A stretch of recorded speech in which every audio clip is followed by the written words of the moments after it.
The blue shirt hung on the closet door, pressed and waiting like it had every Saturday morning for 46 years. Thomas Harrison's hand trembled as he reached for the top button, not from age, but from the weight of what he'd been hiding. Behind his right ear, beneath silver hair he'd deliberately grown long, something pulsed, hot, angry, demanding attention he'd refused to give it for months. Sam Cooke crooned from the kitchen radio, "You send me the same song, the same ritual." Margaret hummed along, making cornbread from his mother's recipe, pretending not to notice how her husband angled his head away from the morning light streaming through the window. Thomas's fingers found the swelling, larger today, tender, impossible to ignore anymore. In the mirror's reflection he saw what he'd been avoiding. The lump had broken the surface, red and weeping. Some burdens, he thought, eventually force themselves into the light.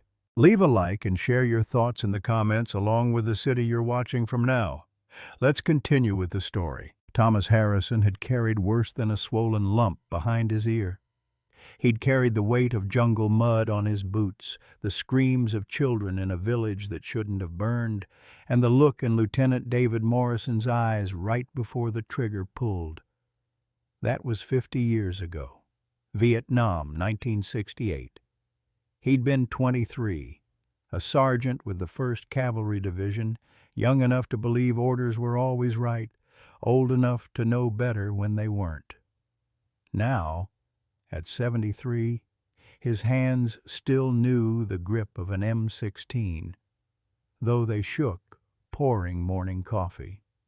His body still woke at 3 a.m., trained by decades of night watches that no amount of peaceful suburban Virginia mornings could erase. The garage held evidence of the man he'd been. In the corner, beneath oil-stained drop cloths, sat a canvas duffel bag he hadn't opened since 1968. The padlock had rusted shut, or maybe he'd let it rust, a convenient excuse not to confront what lay inside.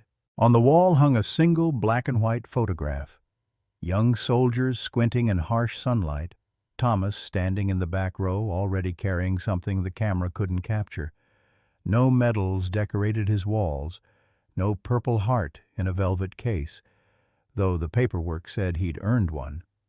Margaret had asked about it once, early in their marriage. He'd said it was lost. She'd known he was lying but loved him enough not to push. Margaret Chen Harrison.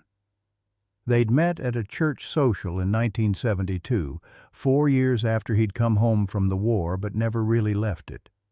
She was 25, a school teacher with patient eyes and a faith that accepted his silences as prayers he couldn't voice.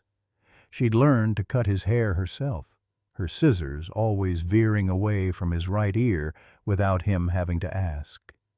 She'd learned to leave aspirin on his nightstand for the mornings after the nightmares. She'd learned that love sometimes meant watching someone suffer and trusting they'd ask for help when ready. 46 years of marriage, and she was still waiting.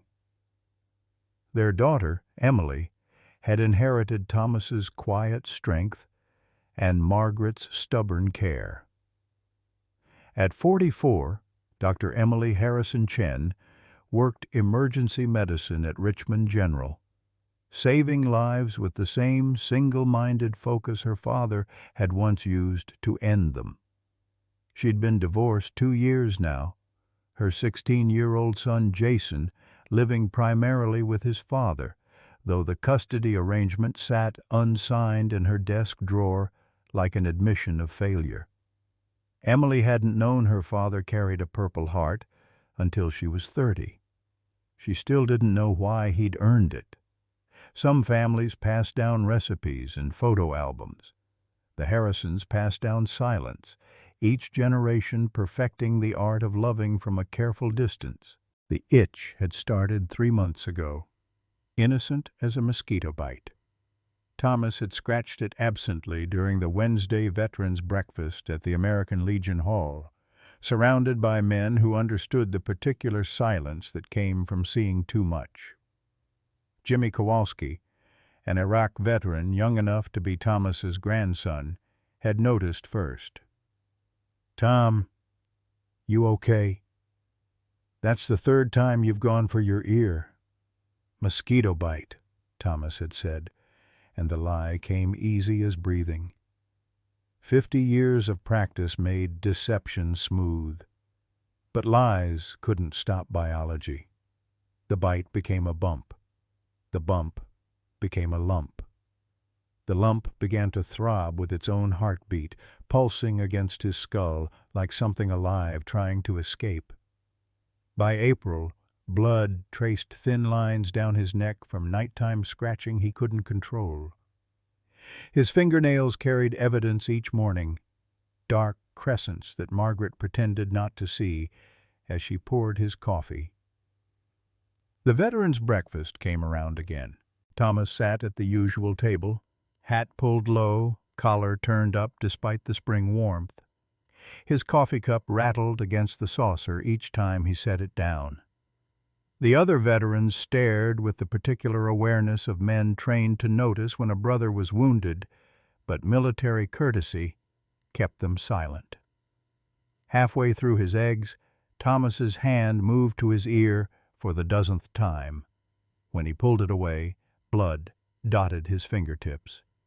He left without finishing breakfast, the first time in 15 years he'd broken that routine. In his truck, parked in the lot while other veterans filed out around him, Thomas gripped the steering wheel and couldn't make himself turn the key. His hand shook. His ear burned. Through the windshield, the American flag snapped in the breeze, and somewhere overhead a helicopter passed, medical evac heading to the hospital. And for one disorienting moment, Thomas was 23 again, face down in red mud, the whoop-whoop-whoop of rotor blades drowning out everything except the ringing in his ears and Morrison's voice shouting something he couldn't quite hear. The radio cut through the memory. "Marking the 50th anniversary of the Vietnam War. Memorial events will be held throughout." Thomas turned it off. At home, Margaret found the pillowcase. She'd gone to strip the bed, routine Saturday chore, and there it was, a rust-brown stain where Thomas's head had lain, blood from scratching in his sleep. She stood in the bedroom doorway holding the evidence when Thomas came in. She didn't say anything at first. 46 years had taught her when words would help and when they'd build another wall. "Tom," she said finally, her voice carrying all the patience she'd learned from decades of loving a man who carried wounds he wouldn't name. "We need to see someone." "It's nothing, Maggie, don't fuss." But Margaret had reached the end of patience. That afternoon, while Thomas worked in the garage, she called Emily. "Mom, is everything okay?" Emily's voice carried the perpetual edge of an ER doctor, always braced for bad news. "It's your father." Margaret's voice cracked, and that crack carried more weight than any words. Emily, who'd spent 2 years keeping her own grief buttoned tight, who'd perfected her father's art of functional silence, heard her mother cry, and everything shifted. "What's wrong?" "There's something behind his ear. He won't let me see it properly, but it's bleeding. He won't go to a doctor. Emily, I think he's scared, and your father doesn't scare easily." Silence on the line. Then, "I'll come this weekend. Don't tell him I'm coming." "Emily, Mom, trust me." Margaret did. Emily arrived Saturday morning without warning, her sedan pulling into the driveway just as Thomas finished his coffee. He looked up from the kitchen table, surprise flickering across his face before the familiar mask settled back into place. "What are you doing here?" "Mom asked me to visit." Emily set her medical bag on the counter with deliberate casualness. "That's all." Margaret appeared from the hallway, and the look that passed between mother and daughter carried 44 years of unspoken language. Thomas saw it and understood he'd been cornered, gently but completely. They made small talk through lunch. Margaret's pot roast, Jason's grades, the weather. Emily watched her father avoid turning his right side toward the light. She noted how he touched his ear unconsciously, then caught himself, then touched it again minutes later as if his hand had forgotten the command to stop. After dishes were cleared, Emily pulled on the professional armor she wore in the ER. "Dad, let me just look. Doctor to patient, not daughter to father. I'm fine." "Tom," Margaret's voice was quiet but steel-edged. "Please, for me." That was the key that unlocked him. Not medical necessity, not Emily's credentials, but 46 years of a woman who'd asked for so little while giving everything. Thomas removed his baseball cap slowly. The afternoon sun streaming through the kitchen window was merciless, illuminating what he'd been hiding. Emily's sharp intake of breath was involuntary, unprofessional. She caught herself, forced her face back to neutral, but the damage was done. Margaret's hand flew to her mouth. "Dad, how long has it been like this?" "Few weeks." Another lie. He'd been lying so long the truth felt foreign on his tongue. "Months," Margaret corrected quietly. "I've been finding blood on the pillowcases for months." Emily donned exam gloves with shaking hands she hoped her father wouldn't notice. The mass behind his ear was approximately 5 centimeters, angry red, warm to touch. Thomas flinched when she palpated it, the first admission of pain he'd allowed himself. But it was what she felt underneath that made her freeze. "Dad," her voice carefully neutral, the way she'd learned to deliver bad news. "Is there any metal in your body? Old injury? Shrapnel?" Thomas went absolutely still. The kitchen clock ticked. Outside, someone's lawnmower started up. Margaret stared at her husband as if seeing him for the first time.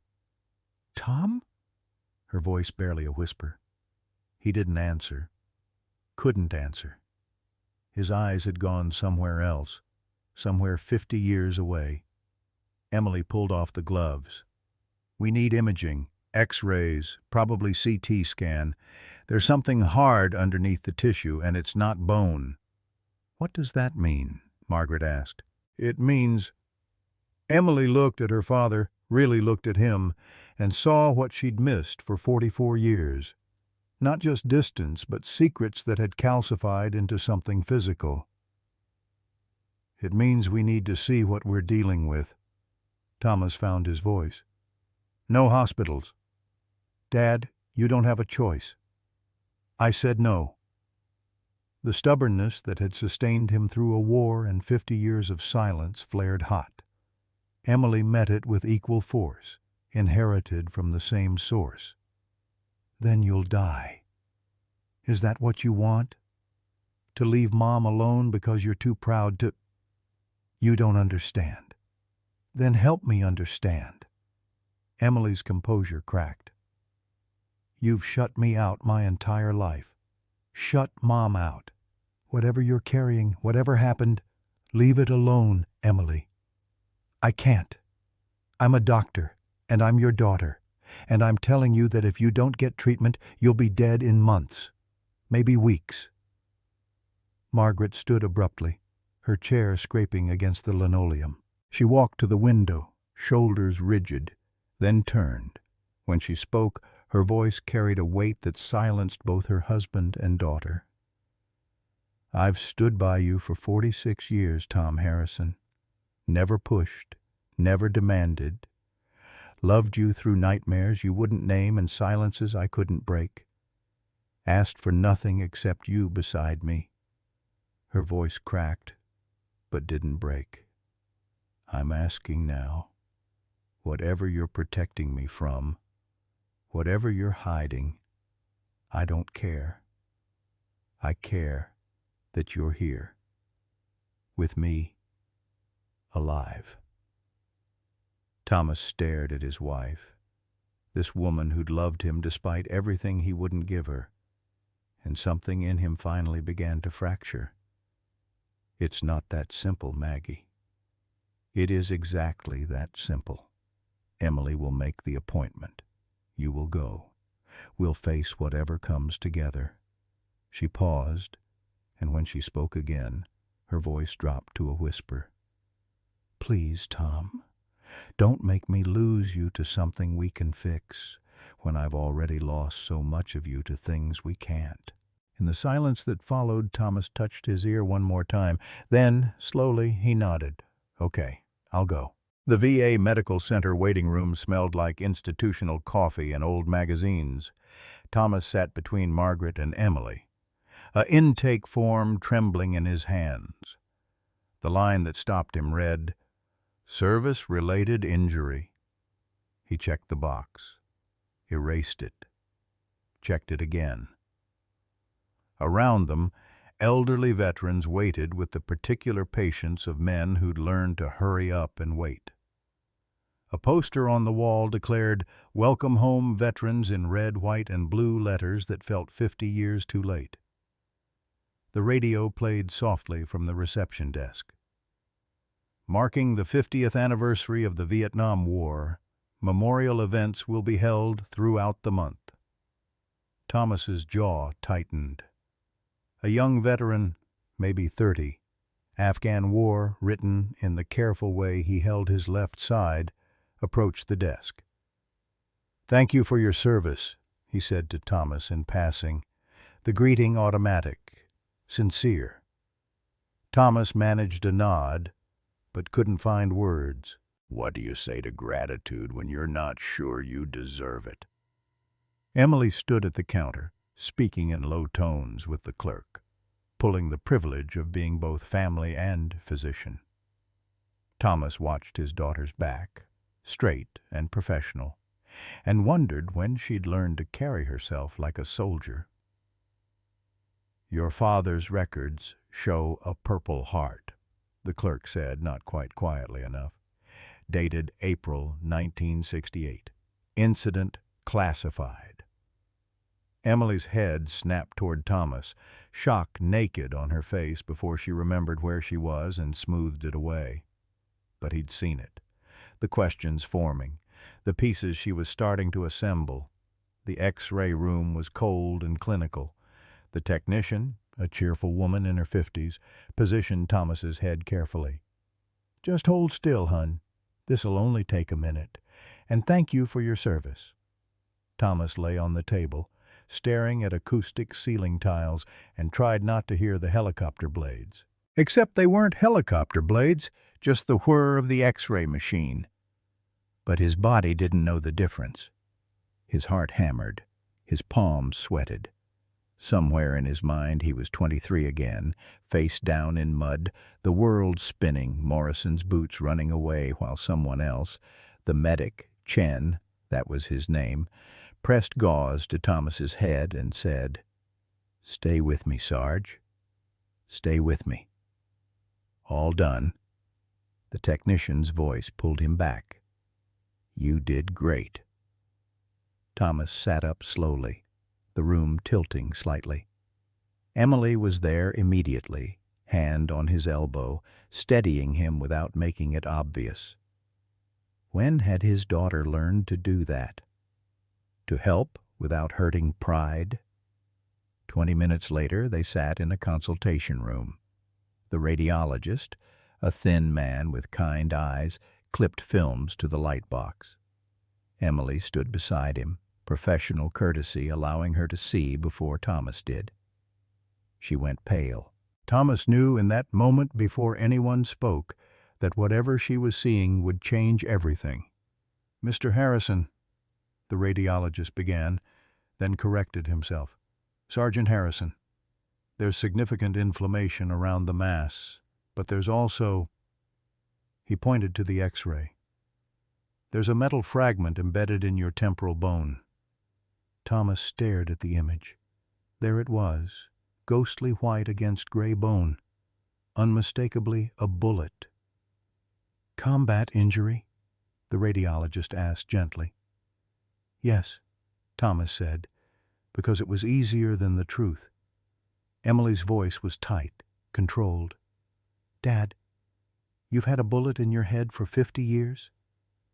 Not in my head. Behind my ear. Temporal bone. Different. That's not different. This could have killed you. Infection, migration, pressure on the brain. Her professional composure was cracking. Why didn't you have it removed? Thomas looked at his daughter, this woman who'd inherited his silences and his stubbornness, and couldn't find words that would make her understand. Maybe it should have, he said quietly. Emily recoiled as if he'd struck her. Margaret's hand found Thomas's, gripping hard enough to hurt. The radiologist, reading the room, excused himself quietly. In the silence, Emily paced. 3 steps to the wall, turn, 3 steps back. Emergency medicine training at war with being a daughter. Finally, she stopped in front of Thomas. What happened? Friendly fire, Vietnam, 1968. The words came out flat, rehearsed. Your own side shot you? Accidents happen in war. That's not an accident, that's... She stopped herself, but Thomas heard the unspoken words, murder, attempted murder, betrayal. Leave it alone, Emily. I can't. You need surgery. The infection is spreading. Without intervention, you'll be septic in weeks, maybe days. The bullet needs to come out and the abscess needs to be drained, and I've lived with it 50 years. I can live with it a little longer. Margaret spoke then, her voice carrying something Thomas had rarely heard. Anger. No, you can't. I won't let you. Thomas looked at his wife, surprised. You think I don't know you wake up at 3 a.m.? That I don't hear you in the garage, not working, just standing there staring at that bag you won't open? You think I don't feel the space between us? The part of you that's still in that jungle? Her voice broke, but she pushed through. I've loved you through 50 years of silence, but I will not stand by and watch you choose death over letting us help you. Maggie, no. You're going to have this surgery. You're going to let them remove whatever you've been carrying all these years, and maybe, you'll finally tell me what really happened. Emily's phone buzzed. The ER, probably. She silenced it without looking, and Thomas noticed. His daughter never ignored the ER. Dad? Emily knelt in front of him, something she hadn't done since she was small. Whatever happened, whatever you did or didn't do, it doesn't change that you're my father. It doesn't change that I need you, that Mom needs you. She paused. That maybe you need us too. Thomas's hands shook. He pressed them against his thighs, trying to stop the trembling, but it spread through his body. 50 years of holding steady, and now in a sterile VA consultation room with fluorescent lights humming overhead, the dam was cracking. It was Morrison, he said finally, the words torn from somewhere deep. Lieutenant Morrison. He gave an order. I refused. He shot me. Emily's breath caught. Margaret's grip on his hand tightened impossibly more. Refused what order? Emily asked. Thomas closed his eyes. There was a village. Civilians. Children. He wanted to... Said they were harboring enemy. They weren't. They were just people. Just families. His voice dropped to barely a whisper. I said no. First time I'd ever refused an order. He pulled his sidearm. Shot me. Point blank. The room went silent except for the hum of fluorescent lights and the distant beep of medical equipment in other rooms. Margaret was crying soundlessly, tears streaming down her face. Emily's hand covered her mouth. Morrison died 2 weeks later. combat, Medal of Honor posthumously. His family, his wife, his kids, they think he was a hero. Thomas opened his eyes and they were wet. I couldn't take that from them. Couldn't tell them their husband, their father, tried to murder someone for refusing to kill civilians. So I carried it. The bullet, the secret, seemed like the right thing. "Oh, Tom," Margaret whispered. "You're a hero," Emily said fiercely. "You saved those civilians. You stood up for what was right, even though it cost you everything." "Heroes don't survive while the people who hate them get honored." "That's not—" "Dad, that's exactly what heroes do.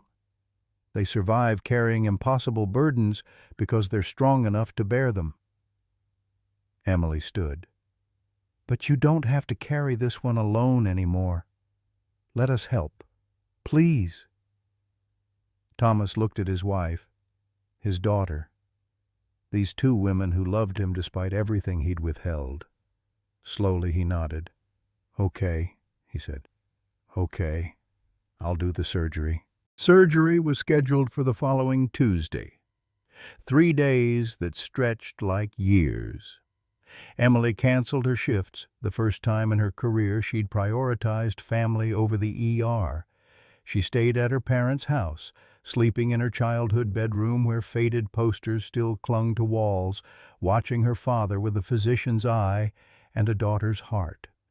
Thomas broke routines he'd maintained for decades. He missed Wednesday's veterans' breakfast. He stopped his evening ritual of lowering the flag in the yard. He sat in the garage for hours, staring at the canvas duffel bag in the corner, but never touching it. Margaret prayed her rosary until the beads wore grooves in her fingers. On Monday evening, Thomas's brother Robert arrived, along with Jason, Emily's 16-year-old son. The boy had never seen his grandfather vulnerable before, had only known the stern, distant figure who preferred Sir to Grandpa. They gathered around the dining room table for dinner, Margaret's pot roast, Thomas's favorite. The meal felt ceremonial, like a last supper no one wanted to name as such. Jason broke the silence. "Mom told me about the bullet, about what you did." Thomas looked up from his plate, surprised. "That's really brave, Grandpa." The title came out uncertain, as if Jason was testing whether he'd earned the right to use it. "Refusing to hurt innocent people even though you knew what would happen." "Wasn't brave," Thomas said. "Just right." "That's what makes it brave," Jason countered with the clarity of youth. Robert, who'd spent 50 years watching his older brother carry invisible weight, spoke up. "Tom, I never knew.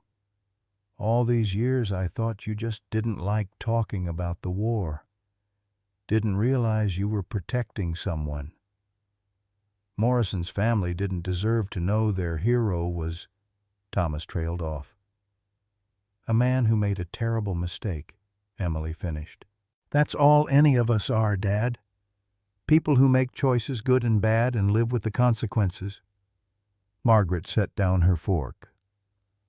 "I've been thinking. Morrison shot you, yes. But he also died in combat saving his unit. Perhaps he was trying to redeem himself." Thomas had never considered this.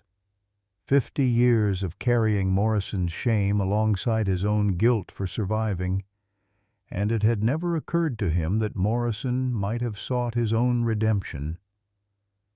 "Maybe," Thomas said quietly. That night, Thomas couldn't sleep. At 3 a.m., his internal alarm clock woke him as it had for 50 years. He rose quietly, careful not to wake Margaret, and went to the garage. The canvas duffel bag sat where it had for decades. Thomas stared at it for a long moment, then pulled the rusted padlock. It broke easily in his hands, weakened by time. Inside, his old uniform, still muddy from Vietnam. Dog tags, letters from Margaret he'd carried through the jungle. And at the bottom, wrapped in an oilcloth, a small metal box. Thomas opened it with shaking hands. Inside was his Purple Heart, never displayed, his service commendations never framed, and a photograph. His unit, everyone smiling, including Morrison. They'd taken it 2 weeks before the incident, before everything changed. Morrison looked so young in the photo. They all did. Children playing at war. Emily found him there an hour later, sitting on the garage floor, surrounded by memories, crying silently. She didn't say anything, just sat beside him, her shoulder touching his, and they stayed that way until dawn. Surgery day arrived with clear skies and merciless sunshine. The VA Medical Center bustled with morning activity. Nurses changing shifts, doctors making rounds, families maintaining vigil. Thomas dressed in the hospital gown, Margaret holding his hand while an anesthesiologist explained the procedure. Local anesthetic with sedation. He'd be semi-conscious, able to respond to commands but feeling no pain. The surgical team assembled. Dr. Nathan Reeves, the lead surgeon, was 45, an Iraq war veteran with steady hands and kind eyes. He wore an American flag patch on his scrub cap. "Sergeant Harrison," Dr. Reeves said, gripping Thomas's hand firmly. "I'm also military. I've got your 6. Thomas managed to smile, the first real one in days. "Thank you, son." Emily had received special permission to observe, scrubbed in and standing at the periphery of the surgical field. Margaret waited in the surgical waiting room with Robert and Jason, rosary beads clicking rhythmically. Before they wheeled Thomas away, Margaret leaned close. "I brought your blue shirt. It's in a bag at the nurse's station, for after. You'll wear it home." 46 more Saturdays, Thomas whispered, their private code. "At least," Margaret said fiercely. "At least." Emily had brought something too, an old cassette player. "They're going to play You Send Me during the surgery. Dr. Reeves said it was fine." Thomas's eyes filled. "Sam Cooke." "Sam Cooke," Emily confirmed. The operating room was cold and bright. Thomas lay on the table, head positioned carefully. Sam Cooke's voice drifted from the small speaker Emily had set up, incongruous in the clinical setting. "You send me. Honest you do." Dr. Reeves made the first incision behind Thomas's ear. The blade was precise, controlled. Emily watched from her position, monitoring screens and her father simultaneously. "You're doing great, Sergeant," Dr. Reeves narrated. "Making the incision now. Going to drain the abscess first." The infection was worse than the scans had suggested. Thick, purulent fluid drained away as Dr. Reeves worked methodically. The cyst had grown around the bullet fragment, the body's attempt to wall off the foreign object for 50 years. "There it is," Dr. Reeves said quietly. The bullet. Emily could see it on the monitor. Deformed metal lodged against bone, calcified tissue grown around it like a pearl around sand. "U.S. military issue," Dr. Reeves observed. ".45 caliber. 45. Friendly fire?" "Yes," Emily confirmed softly. "The hardest kind," Dr. Reeves said, and continued working. In the waiting room, Margaret prayed. Robert paced. Jason sat motionless, sketching in a notebook, drawing his grandfather's face from memory, trying to capture something he'd never really seen before. Vulnerability. A nurse appeared every 30 minutes with updates. "Procedure progressing well. No complications so far. Dr. Reeves is being very careful, but that's good." "How much longer?" Margaret asked each time. "He's taking his time, ma'am. That's what we want." In the operating room, Dr. Reeves worked with microscopic precision, separating scar tissue from bullet from bone. The fragment was tangled in blood vessels that had grown around it, the body adapting to the foreign object over decades. Sam Cooke sang on, oblivious to the delicate surgery unfolding. Thomas, semi-conscious under sedation, drifted in and out of awareness. He felt pressure, tugging, but no pain. Heard voices as if through water. In his mind, he was 23 again. The jungle, the village, children's voices. Morrison's face twisted with something Thomas finally recognized. Not hatred, but fear. Fear of making the wrong choice. Fear of disobeying orders. Fear that would lead him to make the worst choice of all. The gunshot. Falling. The medic. Chen, his name was Chen, pressing gauze to Thomas's head. "Stay with me, Sarge!" And Morrison's boots, running. Not toward safety. Toward the village. A memory Thomas had buried. Morrison countermanding his own order. Morrison telling the unit to stand down. Morrison's voice cracking. "Sergeant Harrison was right. We don't fire on civilians." Had that happened? Or was it sedation-induced fantasy? "Mr. Harrison, you're doing great," Dr. Reeves's voice cut through. "We're almost there." The bleeding started without warning. One moment, Dr. Reeves was carefully separating the bullet from surrounding tissue. The next, blood flooded the surgical field, obscuring everything. "Suction!" Dr. Reeves's voice remained calm, but urgency threaded through it. "I need better visualization, more suction." Alarms sounded. Thomas's blood pressure dropped on the monitor, 110/70, then 95/60, falling. Emily's hand gripped the observation rail so hard her knuckles went white. Every instinct screamed at her to intervene, but this wasn't her surgery, wasn't her specialty. She could only watch as the team moved with practiced efficiency around her father. "I've got a bleeder," Dr. Reeves said. "Small vessel, but it's retracted. Clamp. Cautery standing by." The anesthesiologist called out numbers. BP 90/55, heart rate 95 and climbing. "I see it," Dr. Reeves said. "Clamping now." 90 seconds that lasted a lifetime. Emily counted her own heartbeats, each one thundering in her ears louder than the surgical equipment. In the waiting room, a nurse appeared, face carefully neutral. "Mrs. Harrison?" Margaret stood so fast her chair scraped against linoleum. Robert caught her elbow, steadying her. "There's been a small complication. A blood vessel was nicked during the procedure. Dr. Reeves has it under control, but the surgery will take longer than expected." "Is he—" Margaret couldn't finish the sentence. "He's stable. His vital signs are strong. Dr. Reeves is one of the best surgeons we have. Your husband is in excellent hands." After the nurse left, Margaret sat down slowly.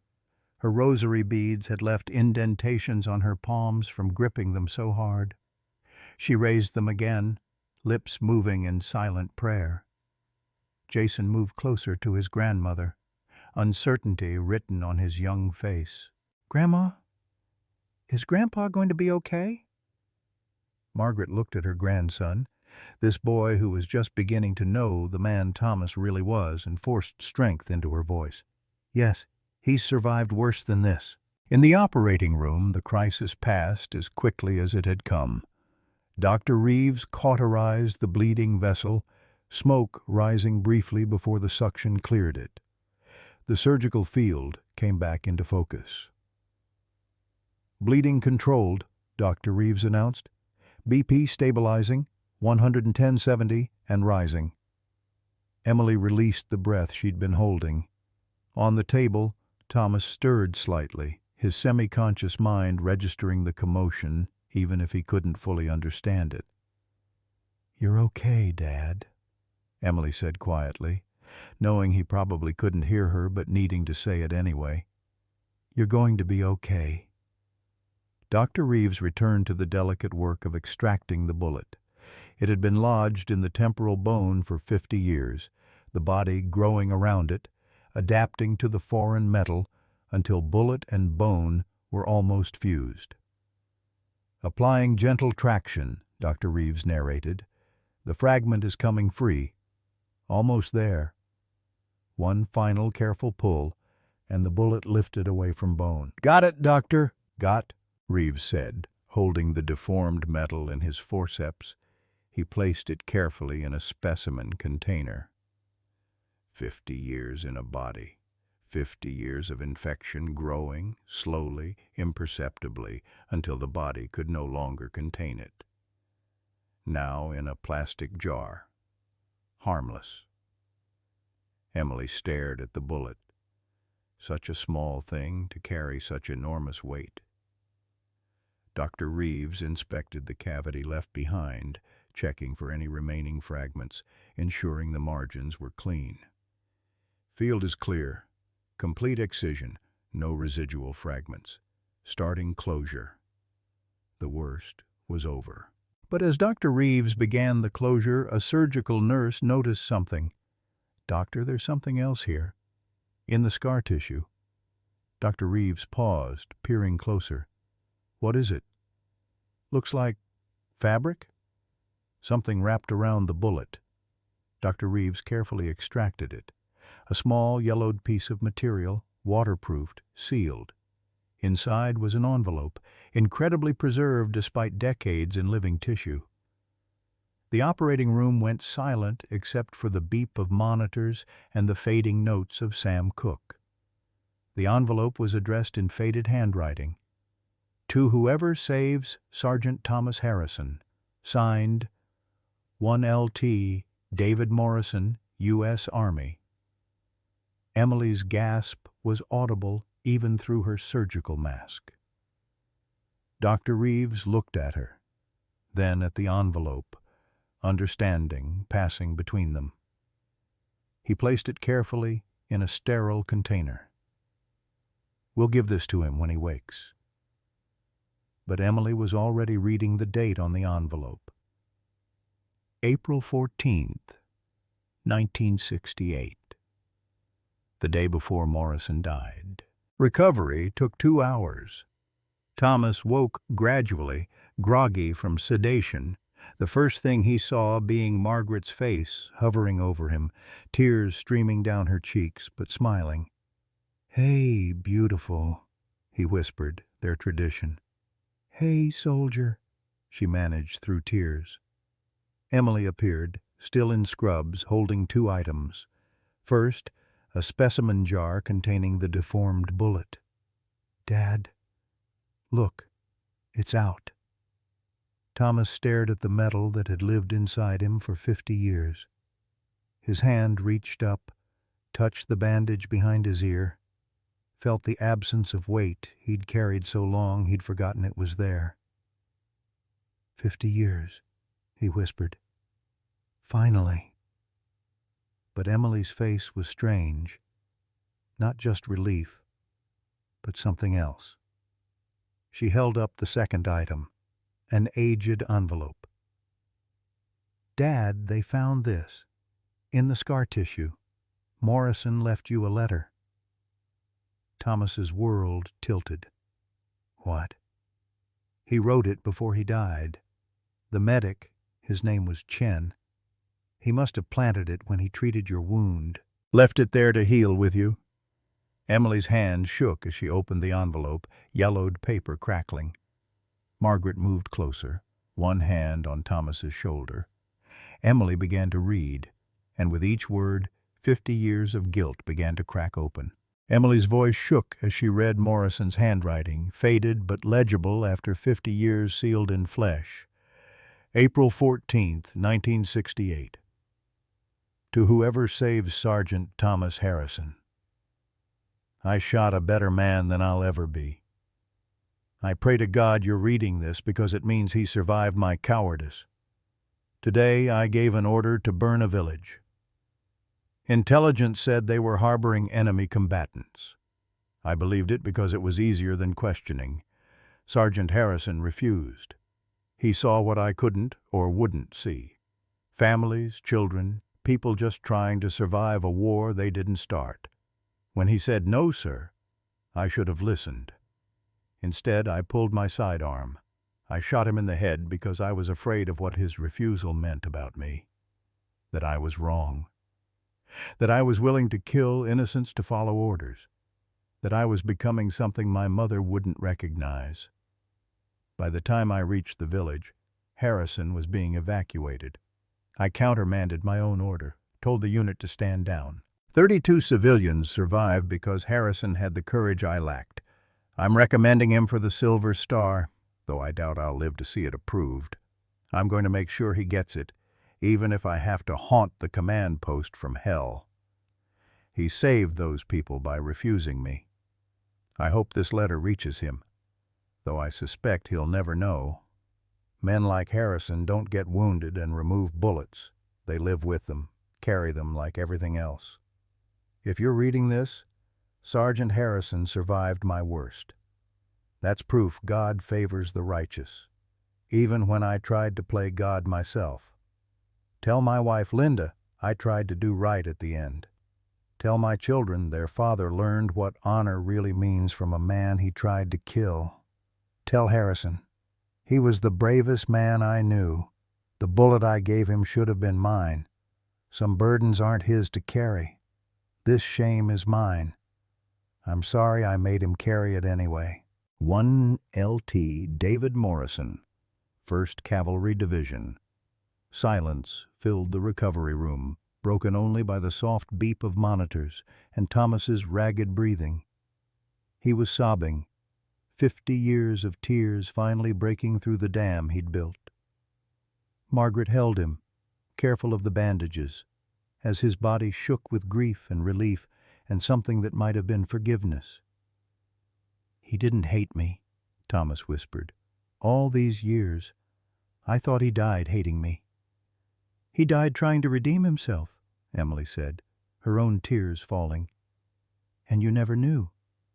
Robert, who had entered quietly with Jason during the reading, spoke from the doorway. "Tom, you've been carrying his shame for 50 years. Shame he tried to give back to you before he died." Thomas reached for the letter with trembling hands.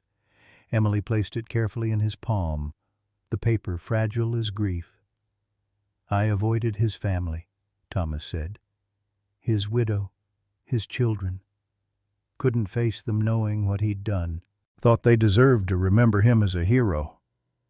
"Maybe they need to know the truth," Emily said gently. "Maybe they need to know their husband, their father, found his honor at the end because of you." "I can't. How could I?" Thomas couldn't form the words.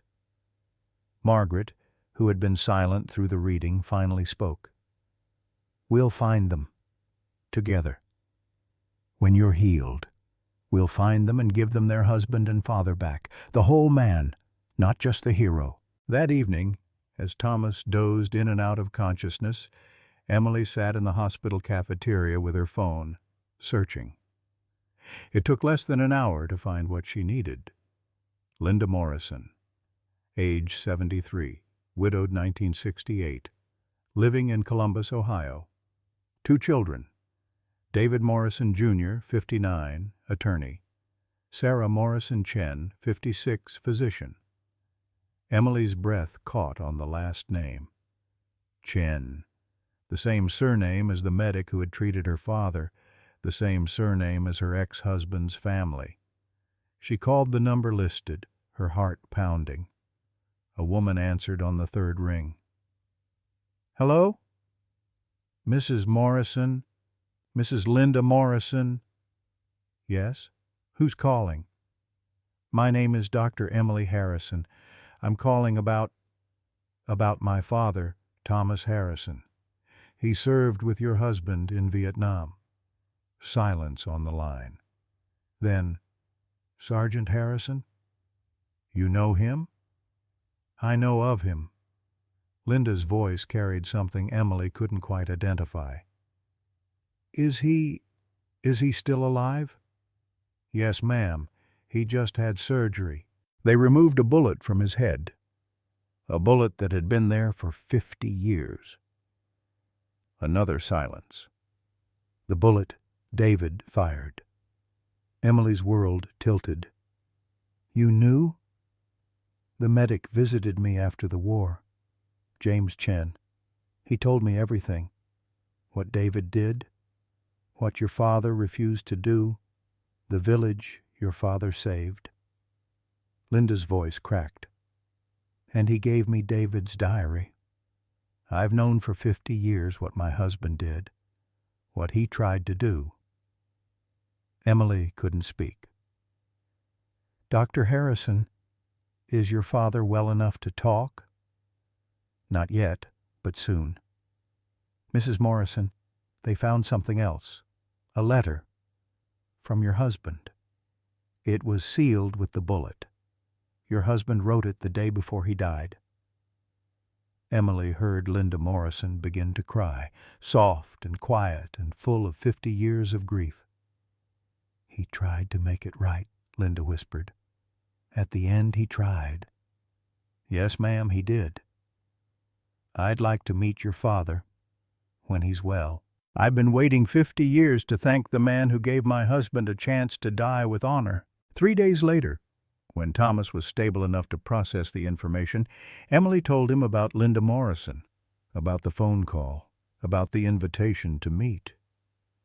She knew, Thomas said, disbelief and wonder mixing. All this time she knew.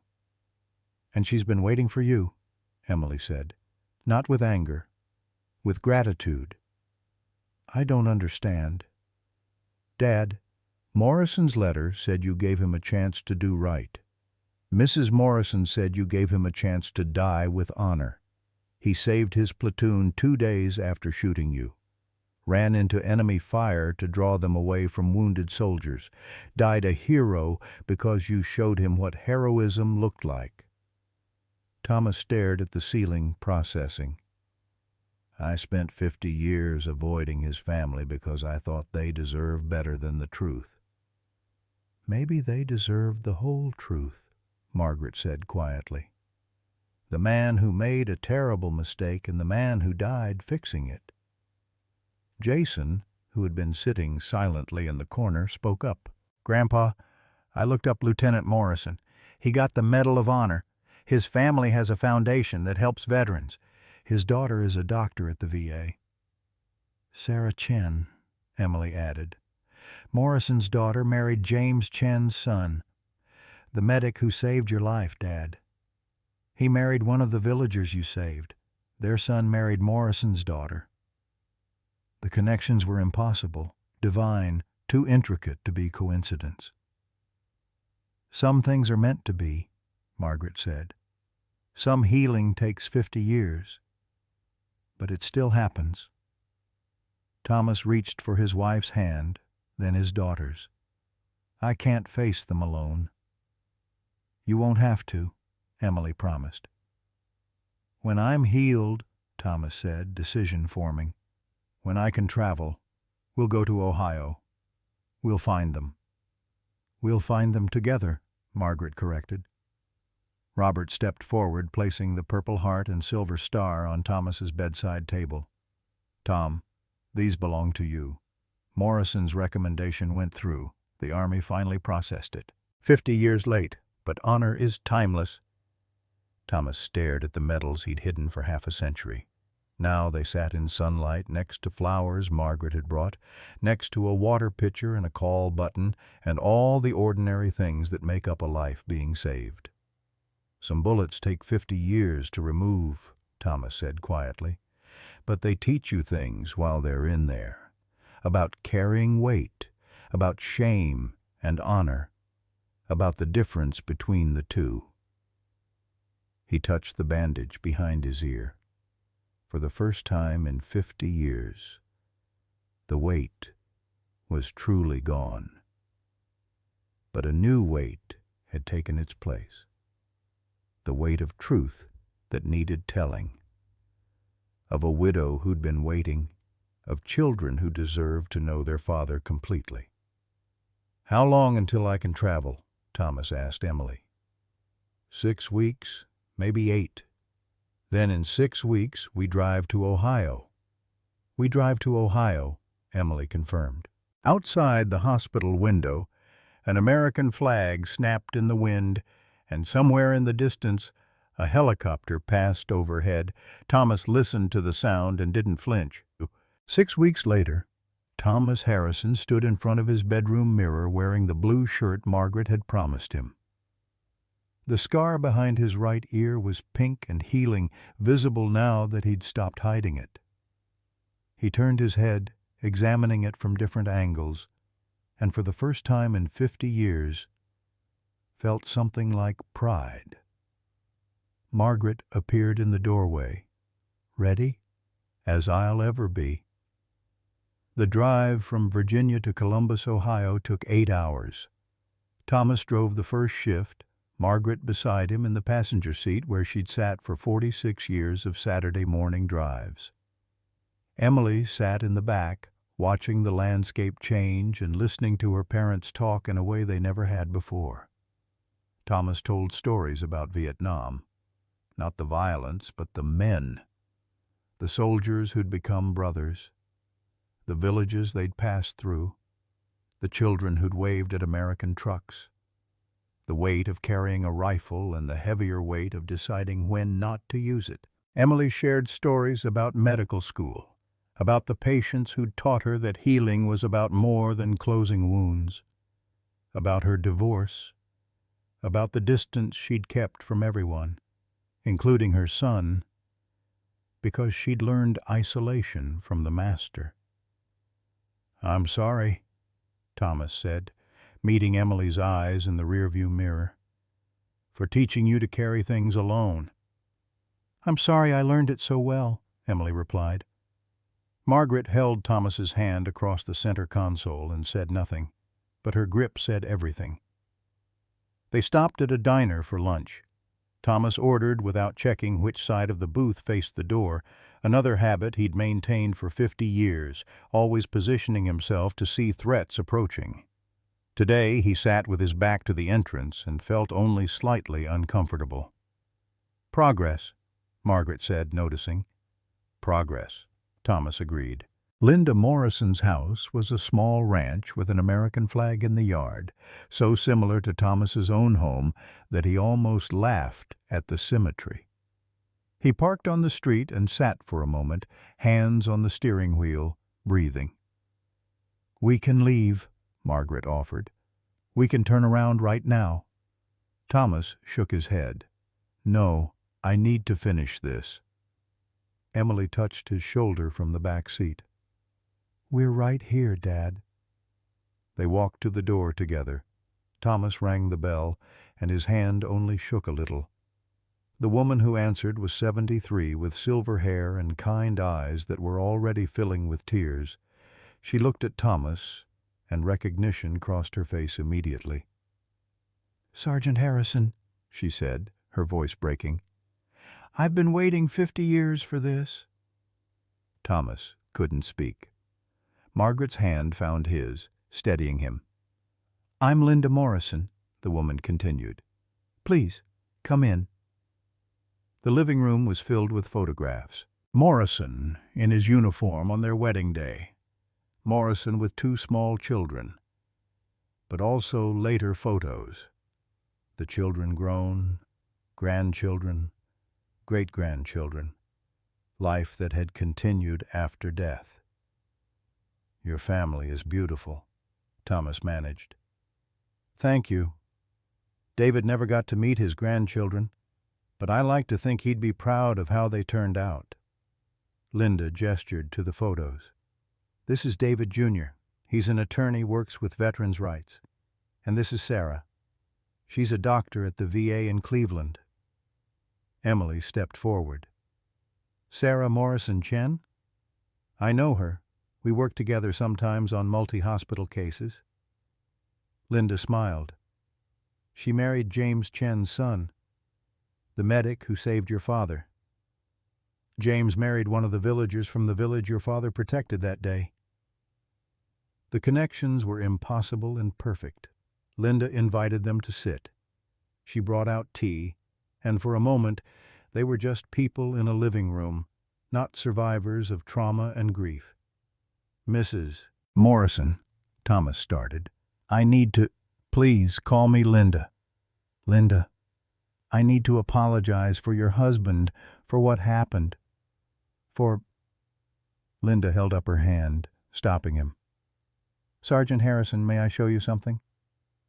She left the room and returned with a worn leather journal. This is David's diary. The medic gave it to me after the war, along with the truth about what happened. She opened it to a page marked with a faded ribbon. The entry was dated April 14th, 1968. Would you read it? Linda asked. Out loud? Thomas took the diary with shaking hands and read his would-be killer's final words. I tried to kill a good man today. Sergeant Harrison refused an order I should never have given. He saw children where I saw targets. He saw families where I saw complications. When he said, "No, sir," I pulled my weapon. I shot him. I tried to murder him because he made me see what I'd become. By the time I reached the village, I understood. He was right. I was wrong. I countermanded my own order. 32 people are alive tonight because Harrison had the courage I lacked. Tomorrow I'm going to make sure he gets the recognition he deserves. I'm recommending him for the Silver Star. After that, I'm going to find a way to redeem myself. I don't know how yet. But Harrison showed me it's possible to choose right even when it costs everything. If I die tomorrow, and I might the way I'm feeling, I want Linda to know. I tried to be better at the end. Harrison taught me what honor really means. Thomas's voice broke on the last sentence. Linda was crying. Margaret held Thomas's free hand. Emily stood behind her father, hands on his shoulders. He died 2 days later, Linda said quietly. Ran into enemy fire to save his platoon. Drew the attack away from wounded soldiers. They gave him the Medal of Honor posthumously. I know, Thomas whispered. I've been carrying the guilt of that for 50 years. Thinking he died, hating me. Thinking I took his honor. You gave him his honor, Linda said fiercely. David was lost before you. After you, he found purpose.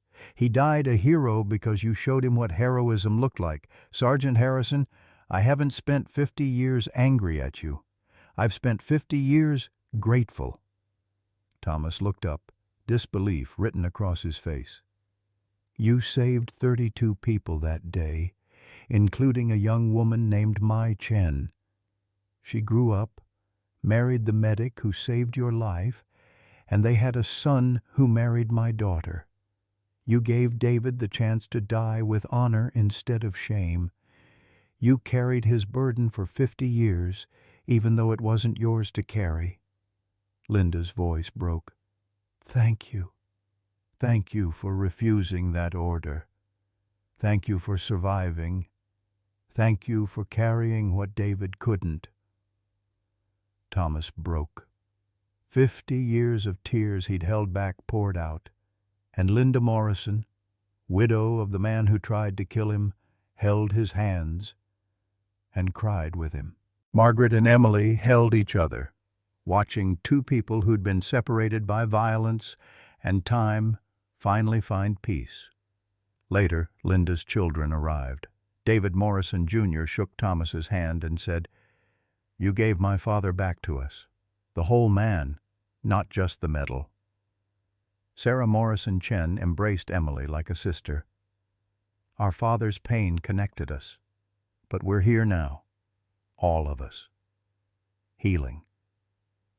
As the sun set, two families, joined by trauma, separated by shame, reunited by truth, sat together and told stories. about Morrison and Harrison, about war and peace, about carrying burdens and finally setting them down.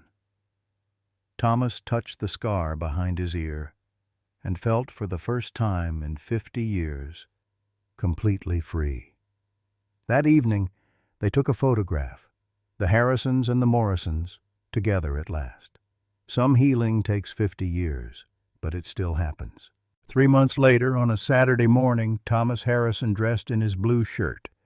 He looked in the mirror, turned his head to see the scar, and smiled. Margaret made cornbread in the kitchen. Sam Cooke played on the radio. Emily and Jason came for breakfast, a new tradition they'd started after Ohio. On the mantel sat a shadow box, Purple Heart, Silver Star, the deformed bullet in a glass case, and Morrison's letter, framed. Next to it, a new photograph, Thomas and Linda Morrison, shaking hands, smiling. 46 years of Saturdays, Margaret said, sliding her arms around Thomas from behind. And now we get more. Now we get more, Thomas agreed. At the veterans' breakfast that Wednesday, Thomas stood and told his story. Not all of it, but enough. About carrying shame that wasn't his. About a bullet that took 50 years to remove. About forgiveness that came from the grave. Other veterans listened. Some cried, some nodded, recognizing their own burdens in Thomas's words. After, a young Iraq veteran approached. "Sir, I've been carrying something too. Didn't know how to let it go." Thomas touched the scar behind his ear. 50 years I waited. Don't make my mistake. Some wounds need air to heal. The young veteran nodded, and Thomas saw the first crack in his armor. That Christmas, Linda Morrison visited Virginia. The Harrisons and Morrisons celebrated together. Two families joined by tragedy, healing through truth. Thomas watched his grandson Jason talking with Linda's great-grandchildren and understood. Some bullets connect us in ways we never imagined. Some wounds, when finally treated, become bridges instead of barriers.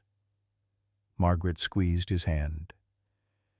"Thank you for finally trusting me with your burden." "Thank you for waiting," Thomas replied. "Always," she said. "Always."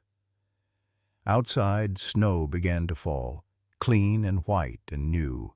Inside, two families laughed together, warmed by forgiveness and time, and the understanding that some stories, no matter how painful, need to be told.